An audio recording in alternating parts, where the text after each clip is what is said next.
அனைவருக்கும் வணக்கம்.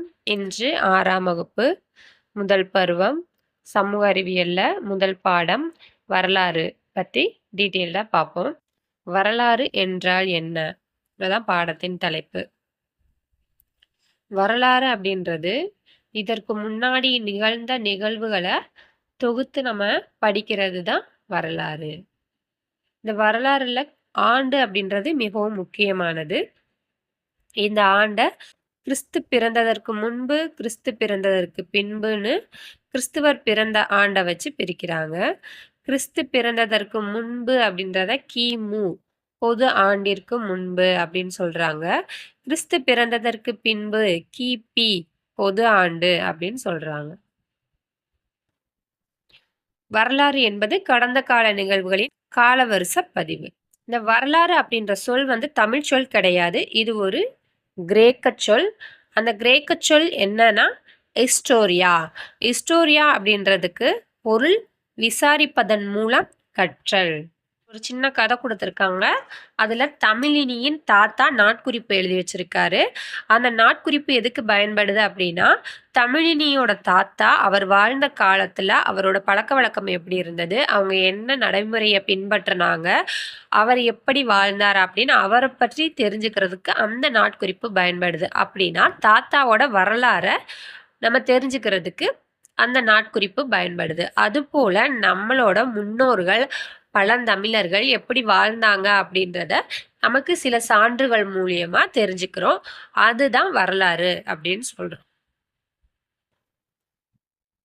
அந்த சான்றுல மிகவும் முக்கியமானது என்னன்னு கேட்டீங்கன்னா, சுவர்கள்ல வரையப்பட்டுள்ள ஓவியங்கள், பாறை ஓவியங்கள் மிகவும் முக்கியமானதா சொல்றாங்க. அதுல இருந்து நம்மளுக்கு என்ன தெரியுது அப்படின்னா, பழங்கால மனிதர்கள் வேட்டையாடி வாழ்ந்திருக்காங்க, குகைகள்ல வாழ்ந்திருக்காங்க அப்படின்றது நம்மளுக்கு தெரிய வருது. இதை ஒரு சின்ன பாக்ஸ் கொடுத்துருக்காங்க. நாணயத்தை பத்தி படிக்கிறது நாணயவியல், எழுத்து பொறிப்புகள் பற்றி படிக்கிறது கல்வெட்டியல். பாறை ஓவியங்கள்ல என்ன இருக்கும் அப்படின்னா, பாறை ஓவியங்கள்ல அவங்க எப்படிலாம் வாழ்ந்திருக்காங்க, எப்படிலாம் வேட்டையாடினாங்க அப்படின்றத வரைபடமா வரைஞ்சி வச்சிருப்பாங்க. இதை பொழுதுபோக்குக்காகவோ இல்லைன்னா குகைகள்ல தங்கி இருக்கக்கூடிய, அதாவது வேட்டையாடுதலுக்கு கூட வராம குகைகளிலே தங்கி இருக்கிறவங்களுக்கு அங்க வேட்டையாடின இடத்துல என்ன நடந்தது அப்படின்றத விளக்கி கூறுவதற்காகவோ இந்த ஓவியங்கள் வரையப்பட்டிருக்கலாம் அப்படின்னு சொல்றாங்க. வரலாற்றுக்கு முந்தைய காலம் அப்படின்றது கற்கருவிகளை பயன்படுத்துவதற்கும் இந்த எழுத்து முறைகளுக்கும் இடைப்பட்ட காலம்தான் வரலாற்றுக்கு முந்தைய காலம் அப்படின்னு சொல்றோம். இந்த வரலாற்று முந்தைய காலங்களை நம்ம எதன் மூலம் தெரிஞ்சுக்கிறோம் அப்படின்னா, தொல்லியல் அடையாளங்கள் மூலம் தெரிஞ்சுக்கிறோம். தொல்லியல் அடையாளங்கள் அப்படின்னா என்னன்னா, கற்கருவிகள், புதைப்படிமங்கள், பாறை ஓவியங்கள், இதுதான் தொல்லியல் அடையாளங்கள். இப்ப நம்ம ஒரு பாதுகாப்பான வீட்டுல வாழ்றோம். ஆனா முந்தைய மனிதர்களுக்கு அந்த மாதிரி பாதுகாப்பான வாழ்க்கை கிடையாது. அவங்க குகைகள்ல வாழ்ந்தாங்க. குகைகள் அப்படின்றப்போ அவை காடுகள்ல அவங்க வாழ்ந்திருக்காங்க. காடுகள்ல வாழும் பொழுது காட்டு மிருகங்களால அவங்களுக்கு மிகவும் தொல்லை ஏற்பட்டிருக்கு.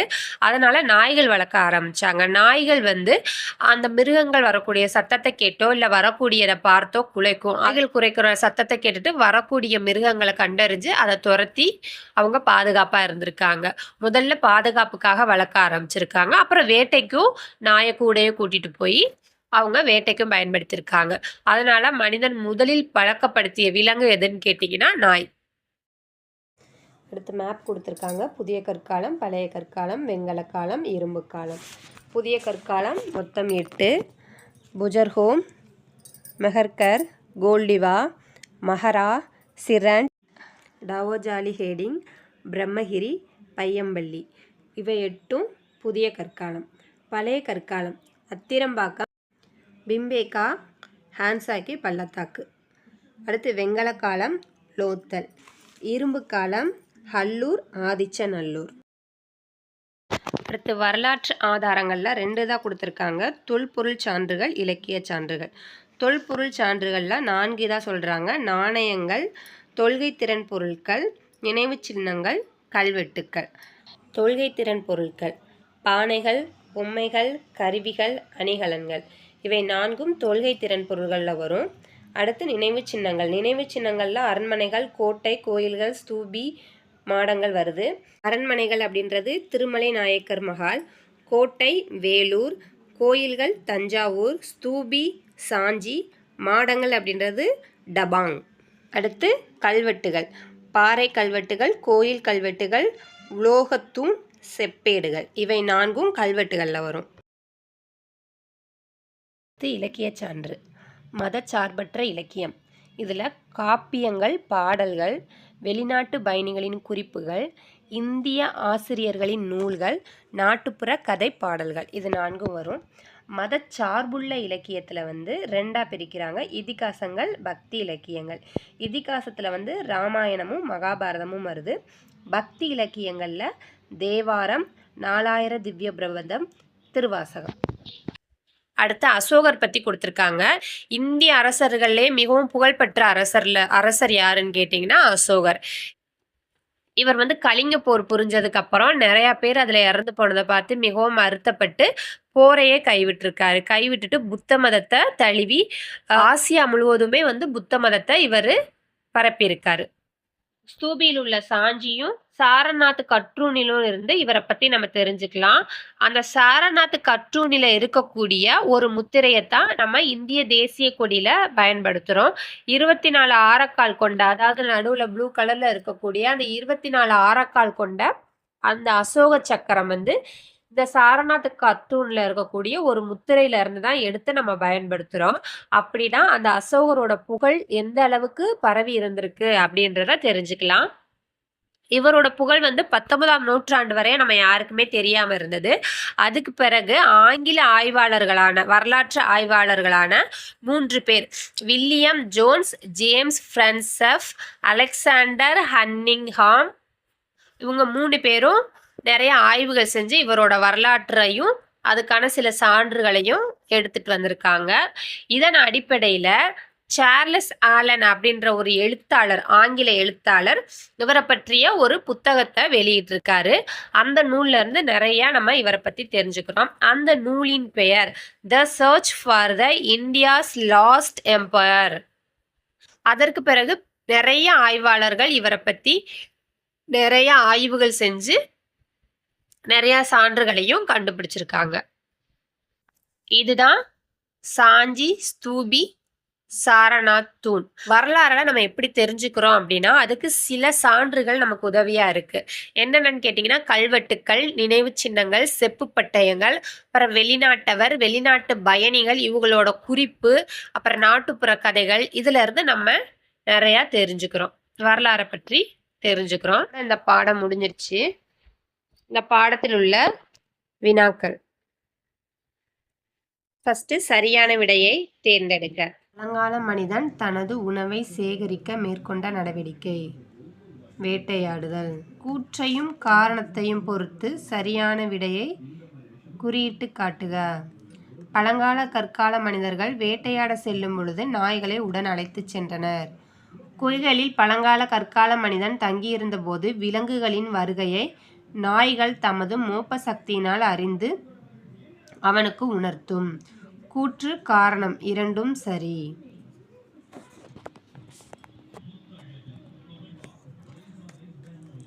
பண்டைய காலத்தில் வாழ்ந்த மனிதர்கள் பயன்படுத்திய பொருட்கள் அகழ்வாய்வு மூலமாக தோண்டி எடுக்கப்பட்ட அப்பொருள்கள் அக்கால மக்கள் வாழ்க்கை முறையை பற்றி அறிந்து கொள்ள பாதுகாக்கப்படுகின்றன. இக்கூற்றுடன் தொடர்புடையது எது? அருங்காட்சியகங்கள். தவறான வாக்கிய இணையை கண்டுபிடிக்க கேட்டிருக்காங்க. தவறானது பூனைகள் முதலில் பழக்கப்பட்ட விலங்குன்றது தவறு. முதலில் பழக்கப்பட்டது நாய்கள். மற்ற தொடரிலிருந்து வேறுபட்ட ஒன்றை கண்டுபிடிக்க. பல வண்ணங்களில் ஓவியங்கள் வரையப்பட்டிருந்தன. பல வண்ணங்களில் ஓவியங்கள் வரையப்பட்டிருந்தன அப்படின்றது தவறானது. அப்போ கற்கள் வச்சு தான் ஓவியங்கள் தீட்டினாங்க. ஸோ எந்த வண்ணங்களும் பயன்படுத்தப்படவில்லை. கோடிட்ட இடங்களை நிரப்புக. பழைய கற்கால மனிதன் பெரும்பாலும் வாழ்ந்த இடங்கள் குகைகள். வரலாற்றின் தந்தை ஹேரோடோட்டஸ். பழைய கற்கால மனிதன் பழகிய முதல் விலங்கு நாய். கல்வெட்டுக்கள் டேஸ் ஆதாரங்கள் ஆகும். தொல்பொருள். அசோக சக்கரத்தில் டேஸ் ஆரக்கால்கள் உள்ளன? 24. அடுத்து சரியா தவறா? பழைய கற்காலத்தைச் சேர்ந்த கற்கருவிகள் சென்னைக்கு அருகில் உள்ள அத்திரம்பாக்கத்தில் கிடைத்துள்ளன. சரி. பழங்கால மனிதர்கள் பயன்படுத்திய பொருட்கள் தொல்லியல் துறையினரால் அருங்காட்சியகத்தில் பாதுகாக்கப்படுகிறது. சரி. அசோகரது காலத்தில் புத்த சமயம் நாடு முழுவதும் பரவியது. சரி. பாறை ஓவியங்கள் வாழ்க்கை முறையை புரிந்து கொள்வதற்கு. எழுதப்பட்ட பதிவுகள் செப்புத்தகடுகள். அசோகர் மிகவும் புகழ்பெற்ற அரசர். மதச்சார்புள்ள இலக்கியம் தேவாரம்.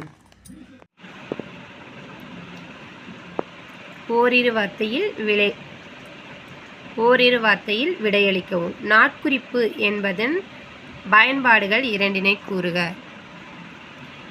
மக்கள் வாழ்க்கை முறையையும் அவர்களது செயல்பாடுகளையும் அறிய உதவுகிறது. வரலாற்றிற்கு முந்தைய கால மக்களின் வாழ்க்கை முறை நாம் எவ்வாறு அறிந்து கொள்கிறோம்? கற்கருவிகள், புதைப்படிமங்கள், பாறை ஓவியங்கள் மூலம் அறிந்து கொள்கிறோம். கல்வெட்டுக்கள் ஓர் எழுதப்படாத வரலாற்று சான்றா? ஆம். கல்வெட்டுக்கள் ஒரு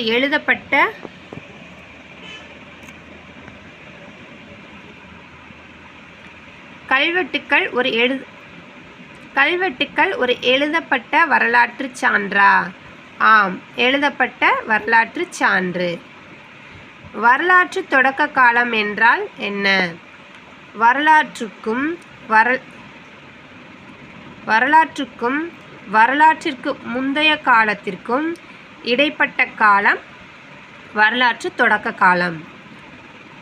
ஏதேனும் ஒரு காப்பியத்தின் பெயரை எழுதுக. சிலப்பதிகாரம் அல்லது மணிமேகலை.